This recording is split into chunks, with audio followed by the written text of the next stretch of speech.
In the tapestry of life, where every thread holds a story, America in Black and White emerges as a haven for the voices echoing through the heart of our communities. In this podcast, we wade through the rivers of our collective experiences, celebrating the vibrant hues of change brought forth by the whispers of hope and the roars of action. It's more than just a conversation. It's a journey into the heart of our society, illuminated by the light of those daring to dream and do. Join us, and let your voice be the melody that guides us toward a dawn where every color finds its place in the masterpiece of our shared destiny. Together, let's paint a future brimming with the positives that dwell in our minds and the actions that shape our world. Before we begin today's program, before the commentary, before the conversation, before anything else, there is something that must be said. Something that deserves more than a passing mention. Something that deserves silence and space and the full weight of our attention. To the family of Nolan Wells, we see you. In this moment, in your grief, in the quiet that loss leaves behind, we see you and we stand with you. Nolan Wells was more than a name. He was someone's person, the kind of person who leaves a mark, not through grand gestures, but through the steady, undeniable presence of someone who showed up. He mattered to those who knew him. He mattered to this community. And that mattering does not end because he is no longer here. If anything, it grows louder in his absence. Because that is what love does. It refuses to be silent. To every member of the Wells family, may you find in the days ahead not the absence of pain, but the presence of peace. May the memories of Nolan wrap around you like something warm and unshakable. May you know that his story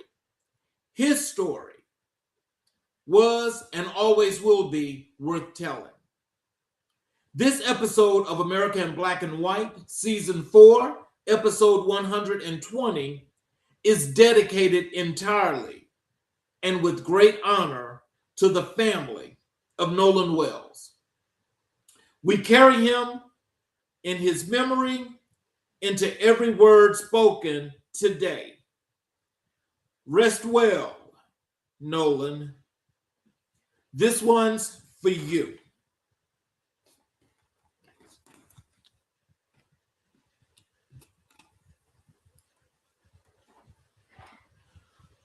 You are tuned in to America in Black and White, the show that doesn't blink, doesn't fold, and doesn't let the country off the hook.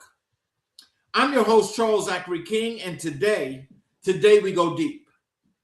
This is Season 4, Episode 120, a solo show, just me, this mic, and the truth. And if you know how we do it at AMIBW, then you already know we don't water anything down.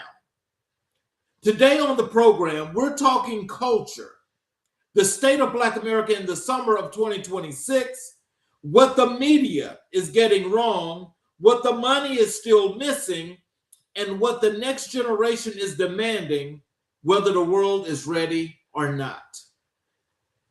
We're talking sports, because the game is never just a game. We'll break down what's happening on the court, on the field, and the boardrooms where the real decisions get made.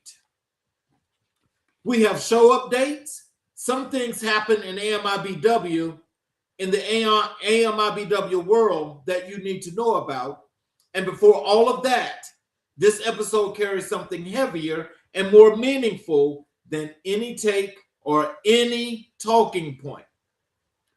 We open today's program with a dedication to the family of Nolan Wells. That dedication stands at the heart of everything we do today. So don't go anywhere. Don't scroll past. Don't sleep on this one. Episode 120 starts right now. We're going to start with with the show updates that we have for you, the audience, where we want to make sure that you guys know some of the things that we've got upcoming, as well as what's actually transpiring here on the show. I want to say hello to each and every individual that is tuned in. I want to say hello to each and every individual that is always here every show, every episode that we have. I want to say hello and thank you. And I want you to please make sure you're following along, and make sure as you've got any questions, please put them in our chat, and I promise to answer them aloud here on the show. So before we get into the meat of today's episode, let me take a moment to check in with you, the AMIBW family, because this show is nothing without the people who show up for it every single week. And I want you to know what's been going on, what's coming up, and how you can be a part of what we're building here. First, let me tell you guys about this milestone. This episode 120, again, adds to the many great things that we do here at American Black and White.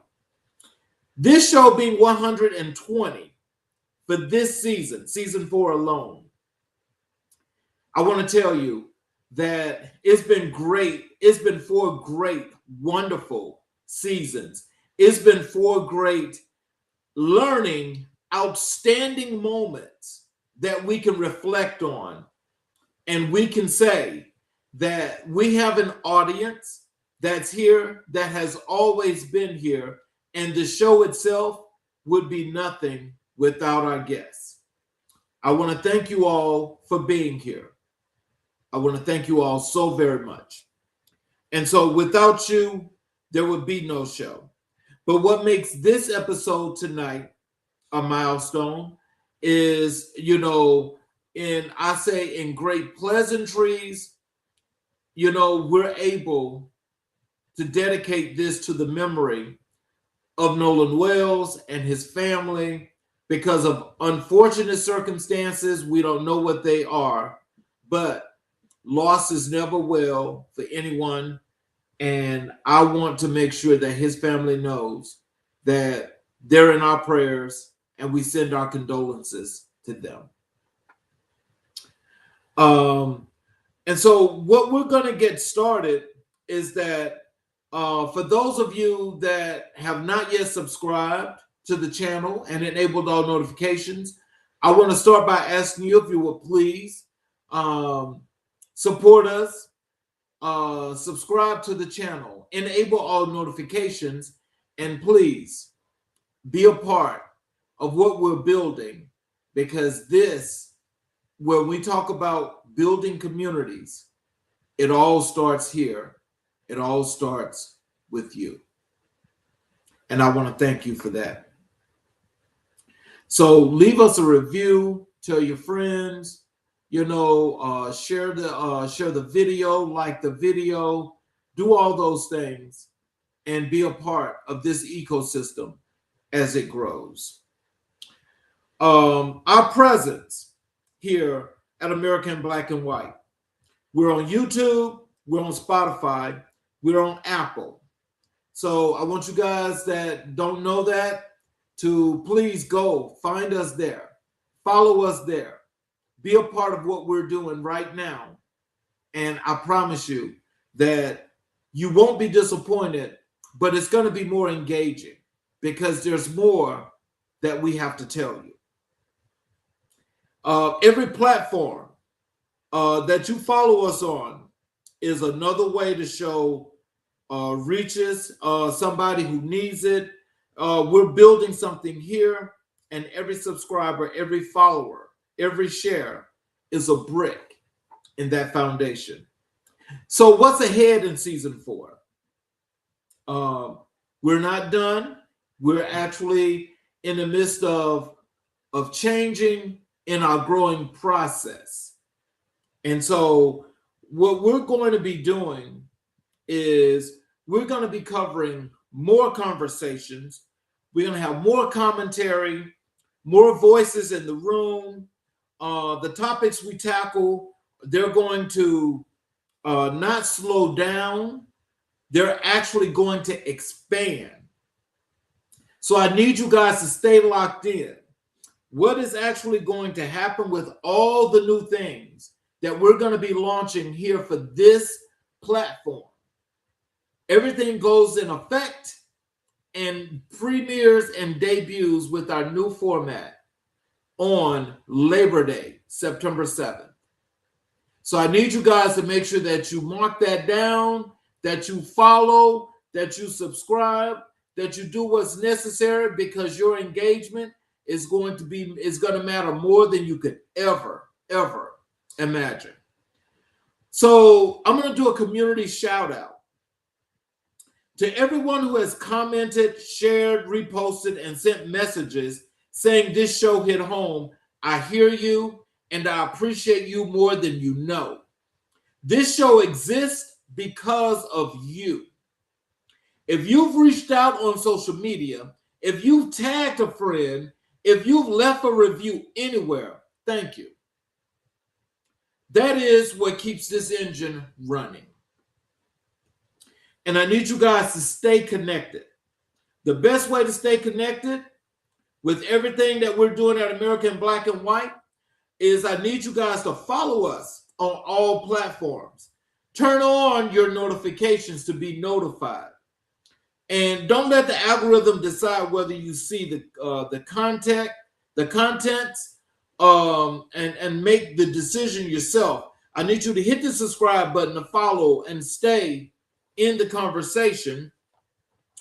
And so how I need you guys to support the show, and what I am asking is that if the show has ever given you something, a perspective, a moment of clarity, a conversation you need to hear, to consider supporting it, share it with someone who benefit, leave a 5-star review. That's the currency that keeps independent media alive, and AMIBW is worth keeping alive. We're going to, make sure that, I want you guys to also start following us on the website, AmericanBlackandWhite.us. Go to the website, subscribe to the newsletter, take part in the things that are happening there on the website as it is being completely rebuilt and built out for your access and for you to be a part of what we're actually doing here on this show. I can tell you that for all the work that we're doing, I will tell you that this is definitely about each and every individual that is here. This is about each and every last one of you, and I want to tell you how much I appreciate you, because what we're going to be doing next is, I'll tell you, I need you guys to start following us and going to the website. Please check out the website, because the website itself is going to start, it'll probably be before then, but the website itself, you guys will be able to catch the show there on the website. Our special events, you guys are going to be able to catch those on the website. And believe me, there will be plenty, I mean plenty of special events that we will be holding, that you, the people that are attached to our website, and everyone around the country here that's watching. It's not from social media perspective, but when you go to the website, there's going to be more perks, more of everything that you guys are going to be able to. I want to say hello to all the people that have just come in. I appreciate you guys for being here.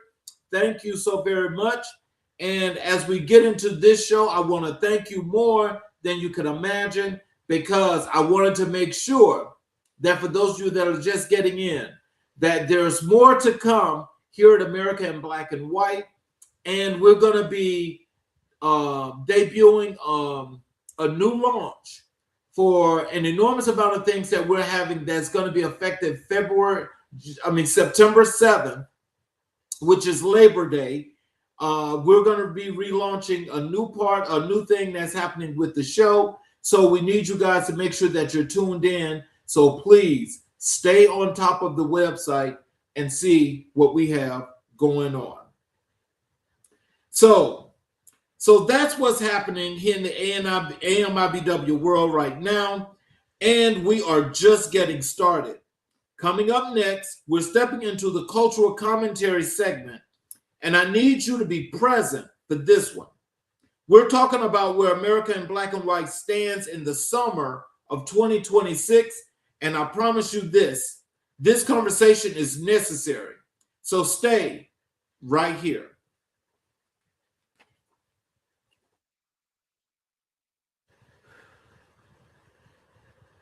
So as we get here into our cultural commentary here, I wanted to be clear about something. America in 2026 is not post-racial. It is not post-tension, and it is certainly not post-conversation. What it is a country still working out the terms of its own contradictions. And Black America is still, as it has always been, standing at the center of the reckoning. Today, I want to talk about the cultural landscape, specifically through our lens, the Black American lens, because what I'm seeing right now deserves more than a tweet. It deserves a real conversation. So let's have it. So Black faces are more visible than ever across streaming network television and mainstream media. But visibility is not the same as power, ownership, or narrative control. And so what that means is that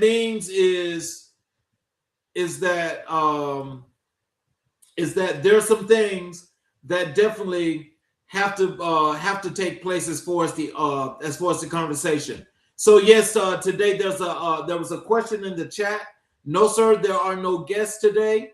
And I'm assuming, since you just got here, I'll just tell you, as of September 7th, which will be Labor Day, we're going to be unveiling a new format and some new things that we'll be doing here to the show. Here on the show, we're going to be expanding the conversations. And expanding the conversations means that there's going to be more coverage, more of what you guys want here in this audience, and we promise to not let you down when it comes to that. Also, I just stated I need you guys to start following us on our website, americanblackandwhite.us. So back to the commentary.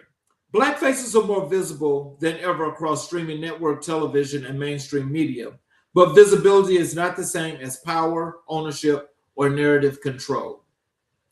And so what that means is that we've got here in this year in 2026, we've got more Black creators and talent that continues to generate billions in cultural capital, while institutional ownership, executives, representation, and IP control remain starkly limited at the top of the major media conglomerates.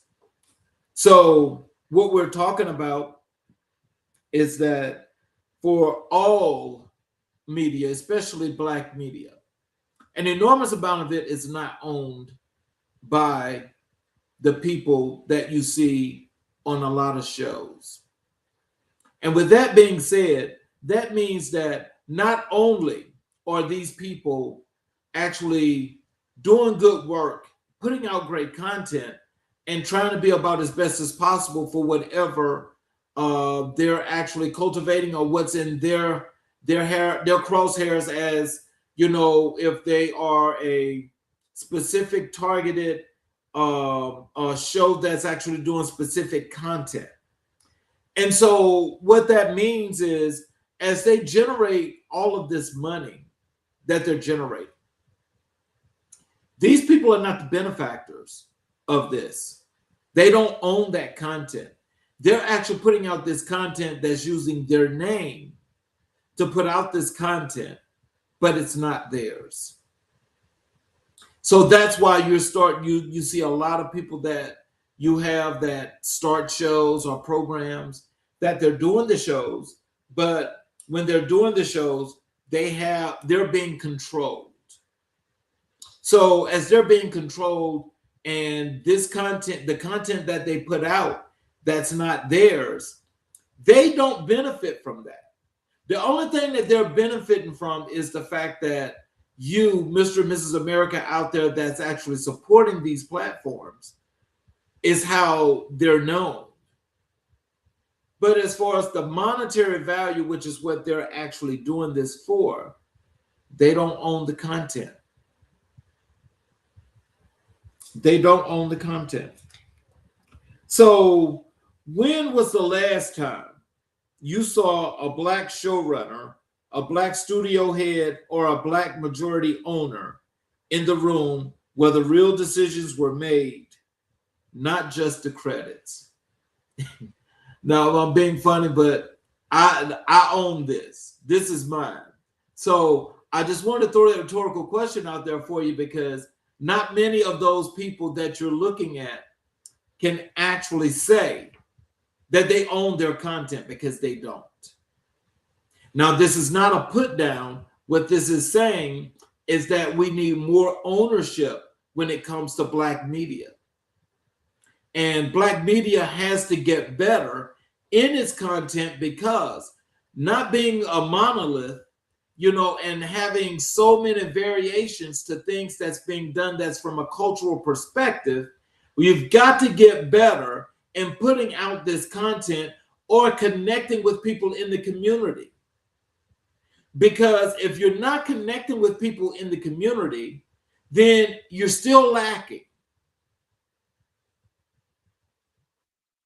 So we've got to do something to make this a better situation, because by what's actually happening right now, let me tell you, when I see stories that fly across the electronic media, that is here on social media, that media could be a whole lot better. It could be delivered a whole lot better. But what happens when we don't? What happens if we don't? This is what I'm talking about. Because if there's no ownership, that means there's no control. Some of you all have much larger platforms than me. It's amazing that you have those platforms, but what your audience don't know is that you don't own that content. We'll get into that a little bit later, because there's some interesting situations that have taken place that I think a lot of people need to understand what I'm talking about when I speak this about media and about the Black media market, because it means just that much. The nuance point is acknowledge there's genuine progress that exists. There's more Black-led stories.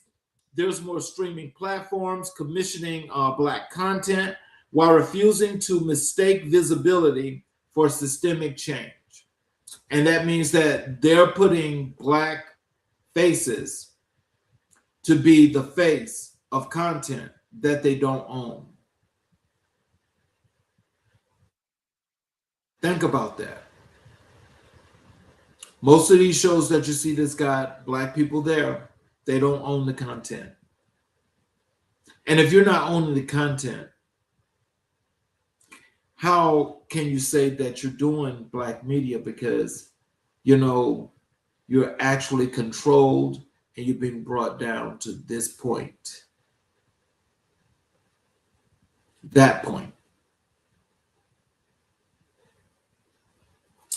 So just culture without economic power is entertainment. We need both the story and the studio. So let's jump on it, people. Let's make this happen. Let's make things happen the way we know that they're supposed to be happening. And let's get the real stories out so we can make sure that people know what's happening today, why it's happening, and what we should do together to unify and make it right. So let me talk to you guys about economic equity. That gap,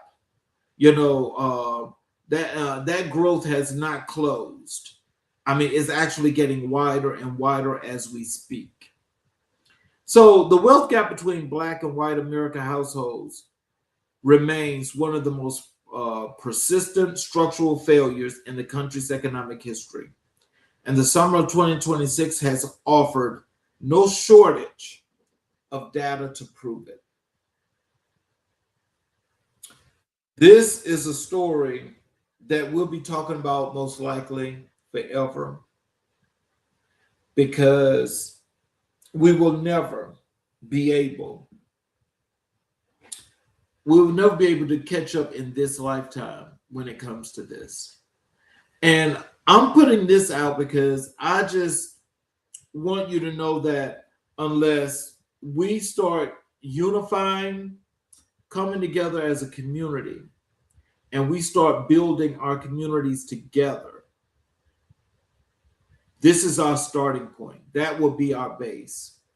This is where we need to start at. So I think we need to start thinking about that because, now a lot of us on the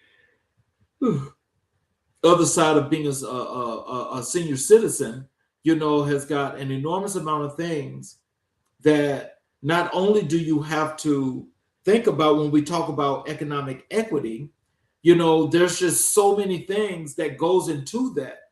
You've got employment, you've got family, you've got education. All of those things go into a factor into economic equity. But if there's not a lot of that, then what do we do? See, there's a lot that we can't do, but there are some things that we can do to start this path. We need to start this path as I said, by unifying. I mean, I think pretty much, when we live in this country today, it's rich versus poor. And so pretty much we know what rich looks like, that top 1%. But what about the people that are on the bottom? Why are we not unified? Why are we not unified and building what we know we should be building together? Because actually the country's on a brink. And being on the brink is like one of the worst things we could ever imagine when it comes to this. It's really a horrible thing. But there are things that we can do to make this better. Key observations is there's record levels of Black entrepreneurship and a growing Black professional class. Median Black households' wealth continues to lag significantly behind the white median household wealth, a gap driven not by effort or ambition, but by structural barriers in housing, credit, inheritance, and institutional access. So that in itself is telling you that, despite what some may see as progress, there's still a lot of regression. There are still an enormous amount of things that are not happening, and we got people that are still facing the same issue over and over and over again. But it gets so sad that so many people that live in the same community that face those same harsh realities where it's happening, it's happening, it's happening, it's happening. We have got to do something to change this. We have got to make this a whole lot better. So my thing is distinguish between individual financial success, which is real and worth honoring, and systemic equity, which is still absent. This is not about victim mentality. It is about accuracy. So just in thinking about this, economic equity is not a charity. It is accountability, and this country owes that conversation more honestly than it is currently offering. So I'll just leave you with that to think about that. Let's talk about generational identity. There's a generational tension within Black America that deserves honest examination, not judgment, but honest examination. Gen Z, Black Americans, are defining their identity on terms that are sometimes strikingly different from the frameworks that shaped millennials, Gen X, and the generations before them. Now we're talking about, this is a lot. This is a lot because we're talking about this now on a generational level, and we're talking about generational identity. And when we talk about generational identity, there's lots and lots of issues there when it comes to individuals, because everybody look at this and face this in a separate but different way as to how things are going to be in their lives, how they see things in their lives. And so I just want you guys to understand that as we talk about this, again, this is something that we all should think about, each and every individual, for how conversations like this affect us. But when we think about how it affects us, we then have to look out into our family, our households, our families, our communities, our friends, our relatives, and then the world. So it only gets wider. So as this is happening, how do we take on this generational identity? And we come up with a way of not just having an actionable plan, but sticking with it. Some observations. Questions of code switching, respectability politics, political alignment, and cultural authenticity are being re-litigated in real time on social media, in music, in fashion, in activism, and the conversation is not always comfortable. And it's not always comfortable because we've set ourselves up here in our country here in America. We've set ourselves up in this country to, one, say you have to be on one side or the other. You have to be on one side or the other, and the side you pick is the side that's going to be the best. Now, why do we have to choose sides? Why is it imperative that we choose sides? That's the million-dollar question. That's the million-dollar question. Because when you choose a side, that means that that's where you are. That's where you're stuck. I don't see anybody being stuck when it comes to a situation like this. I don't see it.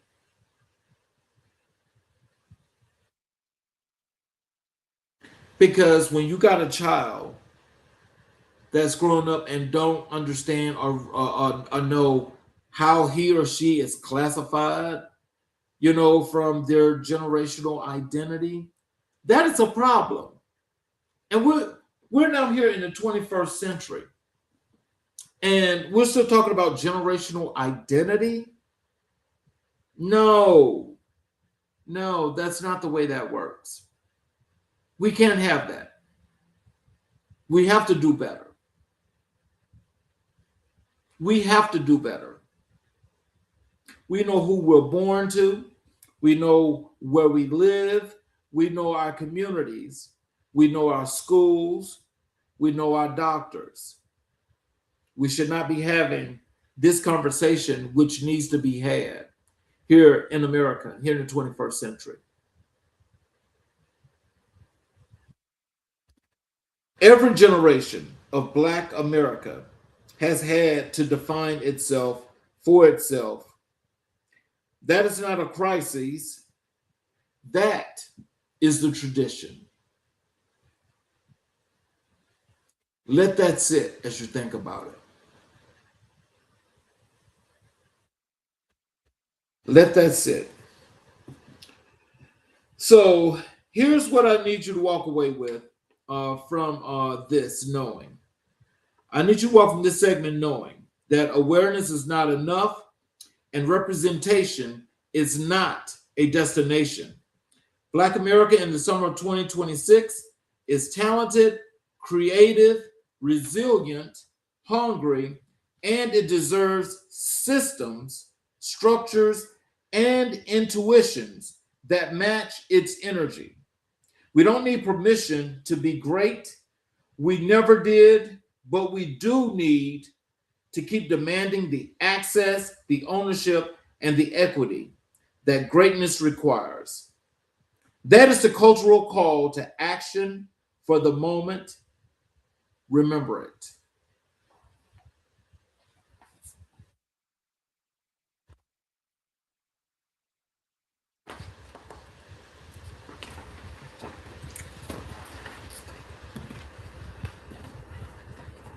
Let me take a moment to speak directly to the brands, organizations, and institutions listening, or to anyone who knows someone who should be listening.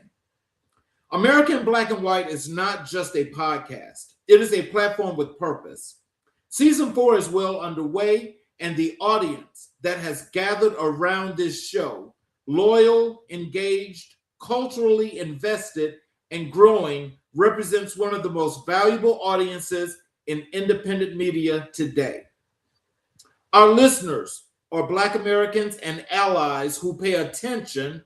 They make decisions about where they shop, what they support, which brands they trust, and which ones they don't. They are professionals, parents, entrepreneurs, students, and community leaders. They are not passive consumers. They are active advocates. And when they believe in something, they bring their community with them. If your brand is serious about reaching this audience authentically, credibly, and with cultural intelligence, then a partnership with American Black and White is not an expense. It's not an expense. It is an investment. We're now welcoming select brand partnerships, institutional sponsors, and community organization collaborations for season 4 and beyond. Whether you are a national brand looking to deepen your connection to Black America, a local business wanting to grow your presence, or an institution committed to equity and community, this is the table where that conversation starts. Reach out to us. Let's talk about it. Let's talk about what a real partnership looks like. Reach out to us directly through our social media channels or drop us a message at americanblackandwhite.us, our website, to start the conversation. America in Black and White, the conversation is already happening. The only question is whether your brand is in the room. That is the only question. So let me go over here. Let me talk to you guys here about this other segment. I want to talk to you guys about sports. Let's talk about sports. And I don't mean the scoreboard. I don't mean the box score. I mean the real game. Um, the one that happens in front offices and contract negotiations and the boardroom decisions that never make the highlight reel, but shape everything you see on the field and on the screen. It is July 2026. The NBA offseason is in full boil. The NFL preseason is warming up. And 10 days ago, ESPN fired Ryan Clark. And if you think that's just a sports media story, I need you to listen a little more carefully, because what happened to Ryan Clark is the whole conversation in one moment. Let's get into that. The facts. This is the facts. On Monday, July 21st, 2026, ESPN fired Ryan Clark. Not laid off, fired. Clark himself has been very clear about that distinction. He joined ESPN back in 2015 as an NFL analyst and spent over a decade building his reputation as one of the most respected, most honest, most culturally connected voices in the building. And they fired him mid-show. He was on the set of NFL Live, went to commercial, and was informed during the break, because the news had already leaked to the media before ESPN even had the conversation with him. He did not return to finish his on-air appearance. Let that sink in for a second. So with that, I want you to think about this and put this in context. Ryan Clark is on air. He is on air. He's doing his show NFL Live. And they go to commercial break. He's told during commercial break that you've been fired and you've got to get off the set. Now, as you let that sink in, I want you to just think a whole lot more about this, because from a cultural perspective, not only is that disrespectful, that is humiliating, and is only the most humiliating thing that you could ever think could happen to a person, because this has never happened before. So we'll let Ryan Clark be the first. Now, I'm saying this to say is that, again, by not using your own platform, you see, that's the importance of having ownership, is because when that happens, see, on your show, you control that. You see, you don't have to worry about getting fired. But when you're on somebody else's platform, this is what happens. This is how one gets fired. This is why one gets fired. Because Ryan Clark was not one of those that was very passive in his commentary. He was very, very open, and he was to the heart. Whatever he said is what he believed. This was not about, insulting. He was true about what he believed. And so the context of all of this, so this is what the context is that's being put out in mainstream media. They said this firing is happening inside a broader wave of ESPN cuts tied to Disney absorbing NFL Network in April of 2026. Tom Pelissero, gone. Carl Ravitch, gone. After 33 years at ESPN, Cam Newton, gone. Bart Scott, gone. Charles Davis, gone. Stephania Bell, gone. ESPN chairman James Pitero put out a memo citing organizational restructuring following the NFL Network integration. So on the surface, this is a budget story. But if you dig a little deeper, and we always dig a little deeper, On this show, it is not simply that, because any of you that watch sports, and if you are especially a football person, and you watch and you listen to Ryan Clark says a lot of things that are well within bounds of what happens in the NFL. Now, when he does that, he can say those things because he has lived experience. Remember, he's an NFL veteran that's been in the league for like 12, 15 years and successfully transitioned from the NFL to television, to ESPN, as a matter of fact, the sports leader, as they call it. So what else is there to get from Ryan Clark but his lived experience to talk about what is happening, or in situations as to statistics and things that they are giving these people to study, instead of actually talking from what you know about the sport, or maybe some things that may be a little bit digging deeper into what stories might be. They give you statistics that they want you to talk about. So giving you the statistics to talk about means that they want to make sure that you stay within bounds of that.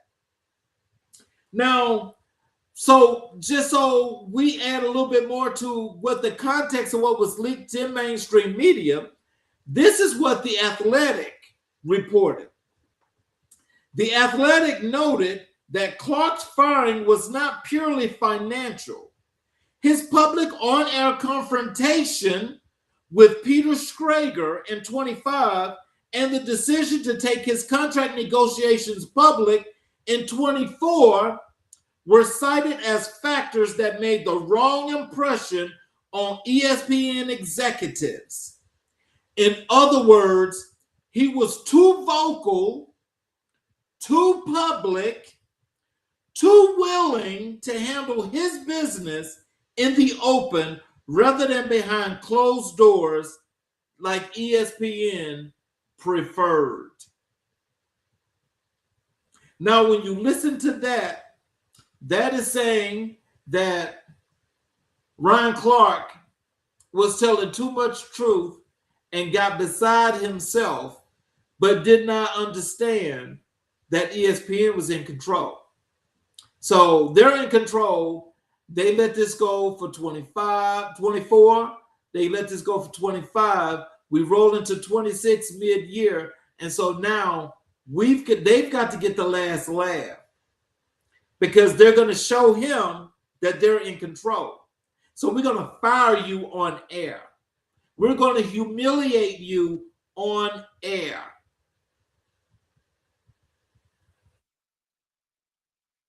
This is what they did. So I'm just, as this is going out, I just want people to understand. How many of you are still supporting ESPN? How many of you are still supporting ESPN? Now, I'm going to tell you honestly, 5 years ago, I've seen a lot of things on that. I got fed up with watching that network. I canned that subscription I had. The writing was on the wall 5 years ago what the change was going to be. Some of these guys just did not take it that serious. But you know, Cam Newton said it best, because Cam Newton made the statement on his show. Now, he owns his platform. He did not let ESPN buy his platform or give him a platform. Cam Newton owns his own platform. And he made the statement that unless you own your own platform, you are not going to survive being who you are on air on somebody else's. That is what he said.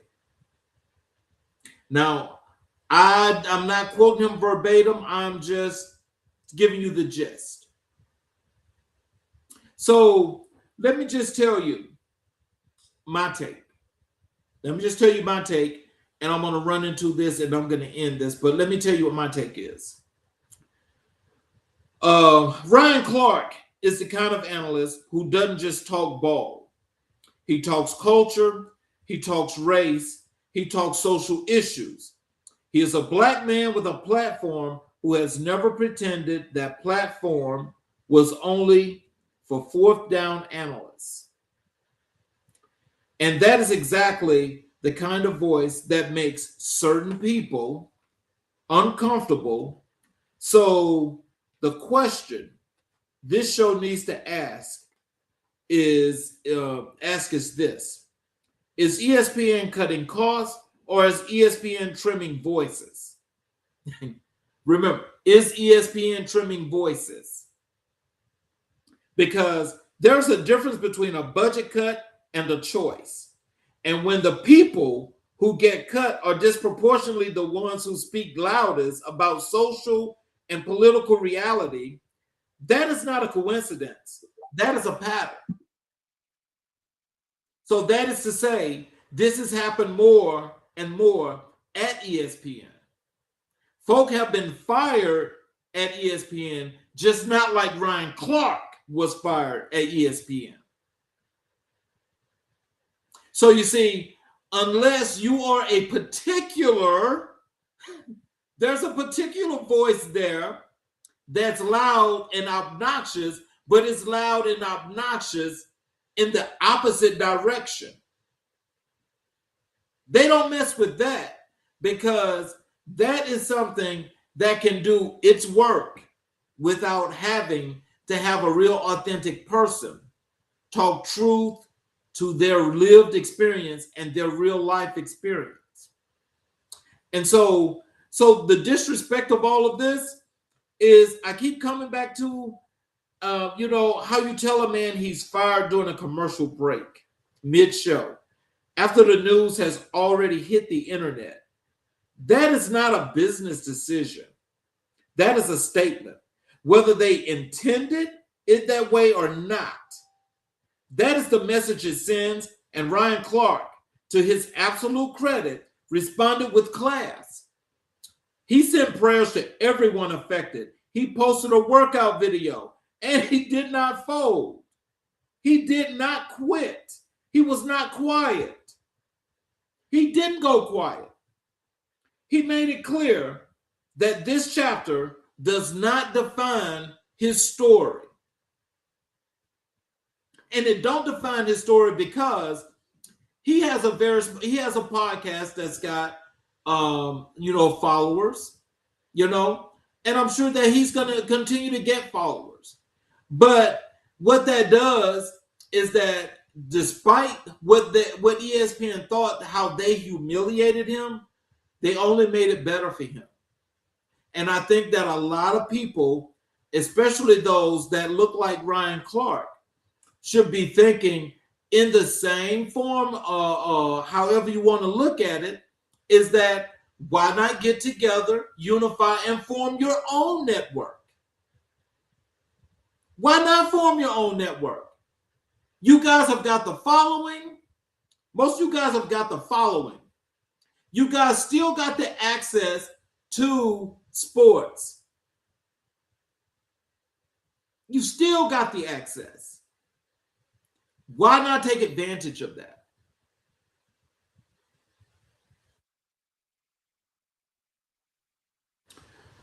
The bigger pattern is this is where, because this is not just about one man, ESPN is absorbing NFL Network, growing its empire, expanding its reach, and firing the people who helped build the culture that made the brand worth anything. You're getting bigger, you're getting wealthier, and you're showing the black analysts who told the truth on your platform the door. That is worth naming, and that is definitely worth more than a headline. And it's worth more than a headline because I want you to think about this. People can do many, many things. People that own businesses, here in America, everything is what we call capitalism. And again, These are issues that are being sown so through the fabric of this country that is causing people to lose sight on the real pointed part of being human, of having a moral compass, of having a moral clause. Because when you think about it, hey, it's capitalism, as they say. And let's just throw it out there that way. So we throw it out as capitalism. Hey, people do what they want to. This is their money. They can do whatever they want to do. But when you do whatever you want to do, you don't do this at the expense of humiliating someone else and to use their likeness for as long as you did to gain ground, to gain an advantage, and then say, I don't need you anymore. Bye. I can tell you each and every company that's done that and that's doing this right now to this point, I can guarantee you the prosperity that they think they're going to get is not going to be prosperity. Because I can guarantee you that as many folk that are fans of Ryan Clark and others that were there at ESPN, and they're looking at this kind of madness that's taking place, nobody's crazy. Everybody knows the writing on the wall there. Stop blaming that on budget cuts. Be grown men and stick to what you're trying to do and why you're doing it. You see, when Ryan Clark got fired, how about Pat McAfee got a new huge contract? How about Stephen A. Smith gets an addition to his contract?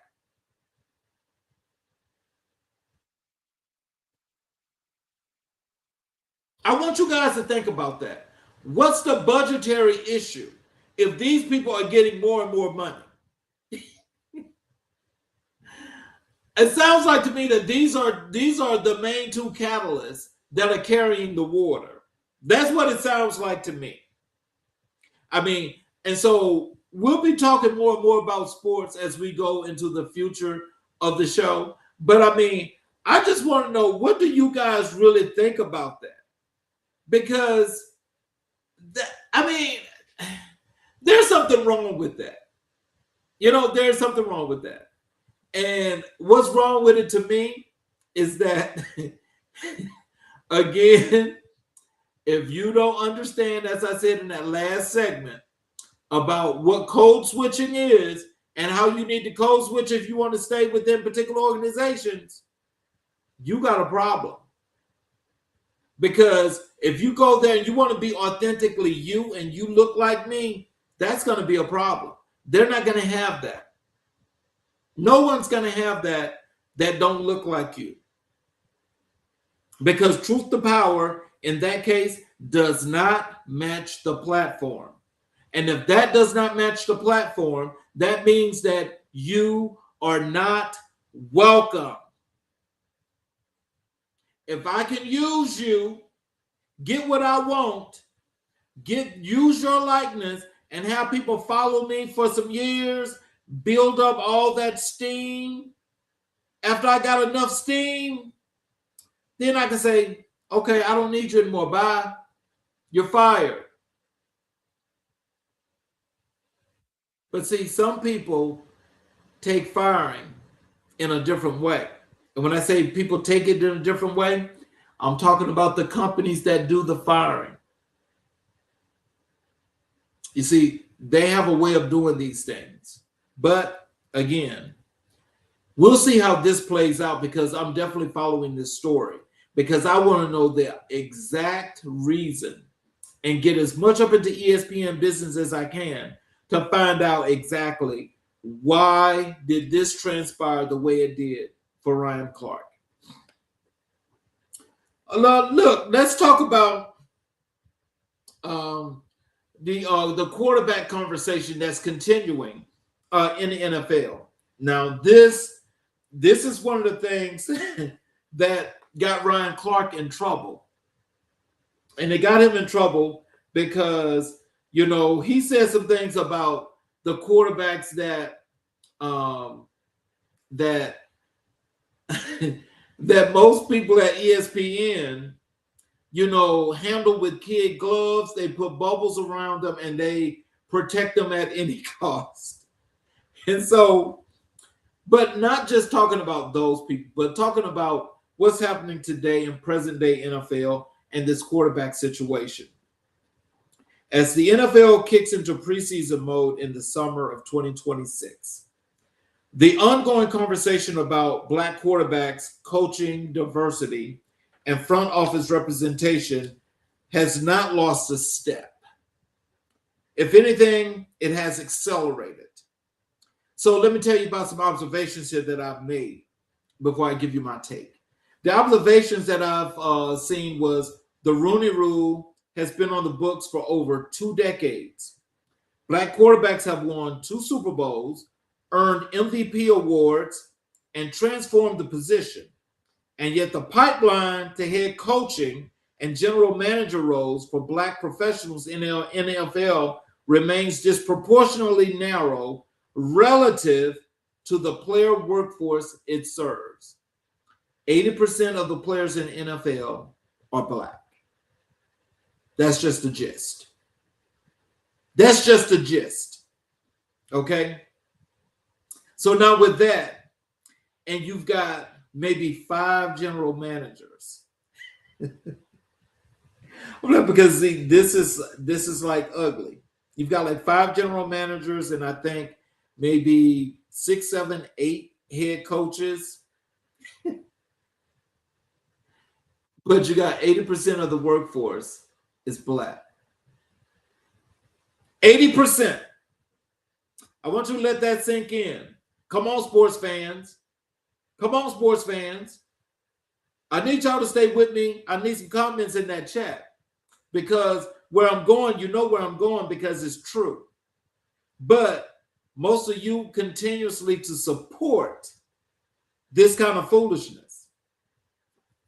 My take on this is we keep having the same conversation at the end of every hiring cycle. Teams talk about diversity, they talk about process, and then the names that get announced look exactly like the names that got announced 5 years ago. That's not a pipeline problem. That's a preference problem. That's a preference problem.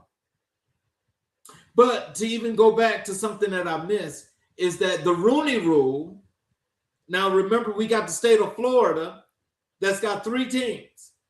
They've got the Dolphins, they've got the Buccaneers, and they've got the Jaguars. They got 3 teams. How about the, I think it's the state attorney general, the state attorney is bumping heads with the NFL when it comes to the Rooney Rule, because he says that diversity in the state of Florida is non-existent, and that violates Florida state laws. Now, here's my question to the fans in Florida and the NFL fans in general. With that happening, and they're taking the NFL to court over this, are you guys going to stop being fans? Are the owners of those teams going to move their teams to other states? This is something that you need to think about. This ain't me. This is the NFL, and this is what's happening in the state of Florida. What should happen about that?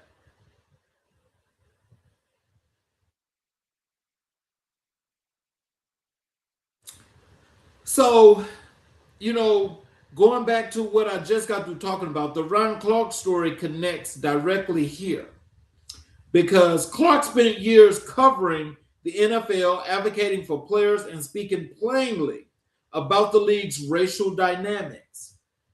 His firing is a reminder that the same power structures that limit Black coaches and executives in the NFL also shape which Black analysts get to stay in the room to cover those stories.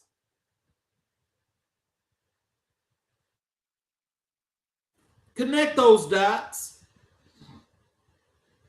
Connect those dots. This is real. This is about as real as it gets. And when you just think about this, I mean, how does something like this gets into sports, that this kind of dynamic is like a cancer that's eating away at the sport. It's eroding the sport because there are lots and lots of people. Let me tell you, well, hold on before I go any further. Let me tell you this disclaimer.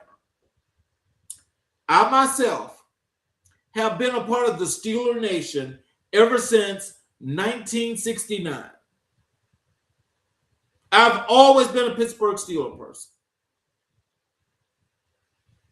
I've supported that team through the worst situations. But when the change started to take effect, that is after 1986 going into 1987, 88, the league started taking on a whole new look. It started taking on a whole new look then. It took me until the year of 2000 to realize that the league had become poisonous. And you could see it. The rules that have changed now you got the quarterbacks, you can't hit them, you can't touch them.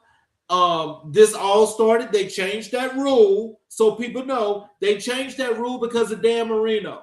Dan Marino would get hit, and Dan Marino would complain to the NFL officials that this is like after his second, third year in the league. What they did, they went to the spring meetings, and they came up with the rule that you can no longer hit the quarterback in this particular way. You can't hit them when it looks like you're going low to the knee. That was the start of that. Marino was in that class in 1983. So this is what I'm saying to you. 86, 87, 88, along that time frame, the rules started to changing. And so now it's basically like, you had real football where all these players were actually, in order to get in the Hall of Fame, you had to be a part of championship caliber teams. You had to have won championships. Now, we're talking about this quarterback position. And when I look at the quarterback position today, I can honestly tell you that as I look at quarterbacks that are, especially the ones of African-American persuasion, my top two, regardless of the case, this is of the entire quarterback class. My top two is Patrick Mahomes and Jalen Hurts. It gets no better than the two of them. They do one thing, that's win. They win. Mahomes has had more of a dynamic team than Hurts did, even though Hurts has won the Super Bowl against Mahomes. That team had a different dynamic, but it had a power dynamic to it. But when we talk about quarterbacks today, and we talk about the last part of quarterbacks now that they're just thrown in the NFL, thrown into the Hall of Fame, it does not require now for you to win championships and be a Hall of Fame quarterback. You now just have to have stats. You have to have these 4,000-yard seasons every year. You can have 25 touchdowns and 35 interceptions. That don't matter. But as long as the analysts have, when they speak advocacy and they advocate for certain quarterbacks, these are the quarterbacks that get favor. These are the ones that every year, include this year, they throw these folks talking about some of the top 10 quarterbacks, and they are constantly, the constant reminder, because I've got to say this, and you've got so many folk that follow the NFL, the reminder is, why are y'all so hating on Jalen Hurts? Jalen Hurts has got to be the most dynamic quarterback in the NFL. I've never seen the situation that happened to this young man. 3 years at Alabama, 3 different offensive coordinators. Then he goes to Oklahoma, another offensive coordinator. He comes into Philadelphia, and Philadelphia, for these first 5 years of his career, don't even keep the same coordinator every year. So that means that Jalen Hurts has played under 9 different offensive coordinators in his college and professional days but yet and still, he's so dynamic that he still wins, has won a Super Bowl, appeared in 2 Super Bowls, but yet and still, you hear people talk about Joe Burrow, Josh Allen, Justin Herbert, Lamar Jackson, and they're saying that they are the best quarterbacks in the league, but neither of them, other than Joe Burrow, have had the opportunity to play in Super Bowl. And that was one time, and that was by chance his rookie season when they fell ass backwards into getting into the Super Bowl by getting that lucky opportunity of beating Kansas City in Kansas City. Since then, has Joe Burrow even been to the playoffs? But they call him the best quarterback. They call Josh Allen the best quarterback. Josh Allen can't even get past the Kansas City Chiefs. They have never been to a Super Bowl, but he's the best quarterback. Now, I want you to know, I'm going to tell you this, and this is me doing football history. Josh Allen has got Jim Kelly syndrome. Jim Kelly went to the Super Bowl 4 straight years with the Buffalo Bills and couldn't win 1 game. That tells you that he wasn't a big game quarterback. Josh Allen can't even get to the Super Bowl. He can't even, I think he's probably played in 1 championship game if he played in a championship game. Hadn't even made it to a Super Bowl. Lamar Jackson has never made it to a Super Bowl. Justin Herbert has only been in the playoffs 2 times, including last season. And each time, first round, he's out. Can't win a game. But Jalen Hurts has won, on average, 13 games a season, been to the Super Bowl twice, should have won both, but they won 1 Super Bowl. He's been there twice, and they say that he's not even a top 10 quarterback. Consistently winning 12, 13 games a year. That's on average for his time in Philadelphia. We know why that is, and that's because, as I say, you know, you have advocates, and this is the NFL in conjunction with sports broadcasting as to who you hype up and who you tear down. Football fans need to get real about that, and they need to know that this is a real story. This is a real story. And so let me tell you about athlete advocacy here in 2026. One of the defining things of 2026 sports is the continuing pressure placed on Black athletes who choose to speak on issues beyond the game, and the double standard applied to them when they do. Here's the observation. When Black athletes speak on race, politics, or social justice, they are routinely told to stick to sports by the same media ecosystem that profits from their labor, likeness, and cultural identity. When those same conversations become profitable, those same voices go conspicuously quiet. So let me give you an offset to this, because I don't know if you guys remember when those 2 San Francisco 49er players, Joey Bosa and Brock Purdy, wearing the MAGA hats. Wearing the MAGA hats after a Thursday game. No punishment, no sit up and play football. They were able to do that. Is there a double standard? Tell me about it.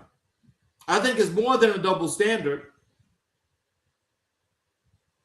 But you see, this is where when you create your own platform is yours. Do what you have to do. I'm not advocating for no player. Nope, not advocating for no player. But what I'm saying to you, and what I'm saying to you, the public, is that we have a problem here. And the problem is what's being interwoven into this system is more repression, oppression, and racism to the 15th degree. It wasn't even like this primarily after Reconstruction, really. This is really ramped up. Really ramped up.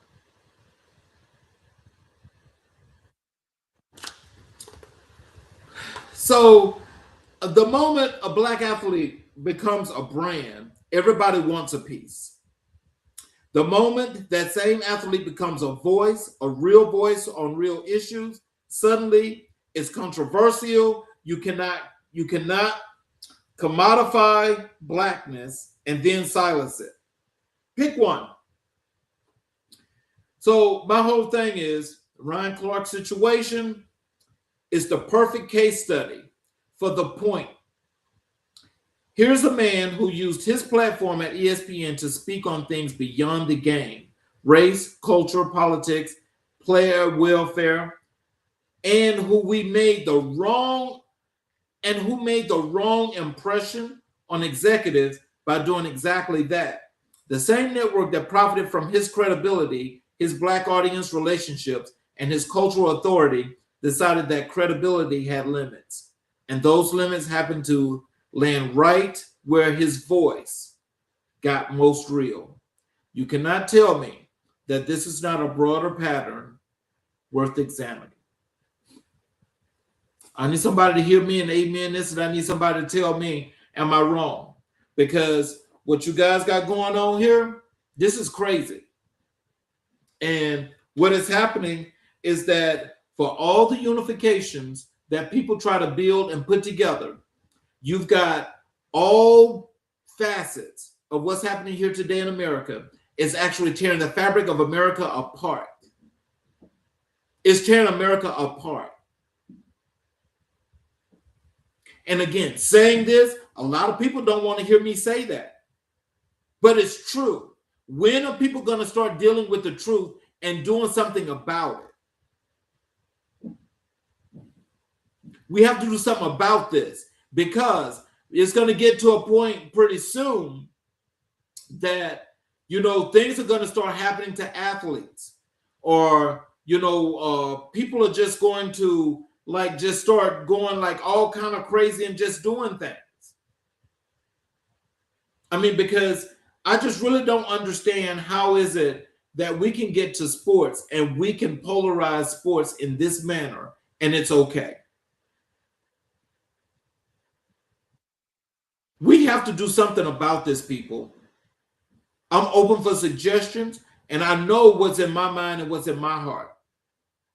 I know what's in my mind and my heart. But I can also tell you this. I can no longer support, this league itself. I can cover these stories. Oh, and I'll definitely cover these stories because I understand this lived experience, as well as I understand the contextual content and context in which these folk are performing what they're performing. They're actually surgically cutting up players, surgically cutting them up with mainstream media as his main go-to doctor. I say this to players now, that's high school, college, and professional. Stop getting involved with mainstream media. It's the same thing that builds you up only to get ready and prepare to tear you down. That's what they do. There's no consciousness, no realness about this media. None. Because those same players that you guys sit there, you give autographs to, you sit there, you give them interviews, those are the same people that's backstabbing you and went to the networks to tear you down. The very same people. So sports and culture in Black America are not separate conversations. They never have been. Muhammad Ali wasn't just a boxer. Colin Kaepernick wasn't just a quarterback. And the athletes of 26 are not just athletes. They are reflections of us, what we value, what we fight for, and what we refuse to accept. So when you watch the game this weekend, watch the whole game, not just play on the field. Watch the power, watch the money, watch who's in the booth, who's in the box, and who's making the decisions. That's where the real score is kept. So you'll know who is what. So I want to thank you all for being here. I appreciate the time that you all gave me. And I want you to remember, as I said to you earlier, please start going to the website, americainblackandwhite.us. Please check out the things that are there on the site. Subscribe to the newsletters. Make sure that you're going through the site thoroughly so you will not only see where our Spotify, the show on Spotify, will also come through the website. We're going to actually have the frame to where the show will be played live on the website via YouTube. You'll also get the opportunity to catch the show via the Apple Podcast. So I'm asking you guys to please just go and check out what's going on there, what's happening, because there's more and more that's going to be happening that I'll be releasing as we get closer to that date of September 7th, which is Labor Day. So for those of you that are watching, especially on our YouTube channels, if you have not yet subscribed, please subscribe and enable all notifications. And please, you'll be able to catch the shows when they go live. You'll be able to go back and watch all of the previous great shows. And you're also able to leave comments and feedback as much as you like. So let me do this closing monologue as we close for this wonderful weekend. We covered a lot of ground today, and I mean that in the truest sense. We covered ground, the kind of ground that Black America has been standing on, fighting for, building on, and being buried in for generations.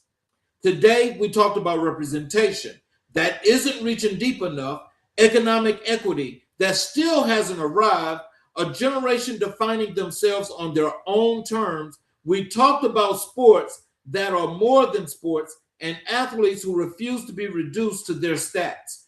And we did all of that because that is what we do at American Black and White, is for this show to exist because these conversations deserve a home, because our stories in their full complexity, their full brilliance, and their full pain deserved a platform that takes them seriously.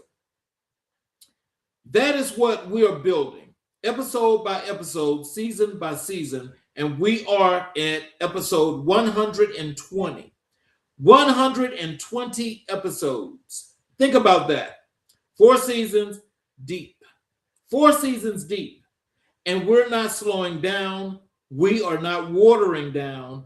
And we are not going anywhere. But before I let you go, I need to return to where we started today, because some things are too important to leave at the top of the show and never come back to.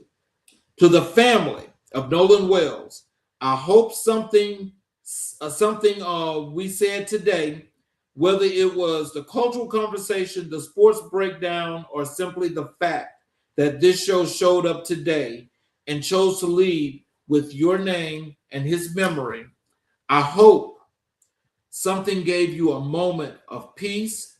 Grief is not a straight line. Grief is not a straight line. It doesn't follow a script, but love is consistent. And the love this community has for Nolan Wells and for you, his family, that is consistent too. We dedicated this episode to him, and we mean it, not as a courtesy, not as a formality, but as a promise that his name was spoken with care, with honor, and with the kind of attention his memory deserves. Rest well, Nolan. To everyone listening, thank you, genuinely. Whether this is for the first episode or you've been with us since season 1, thank you for being here. This show is yours as much as it is mine. Share it. Leave a review. Follow us on all platforms. Tell somebody about American Black and White, because the more people in the room, the louder the conversation, and this conversation needs to be loud.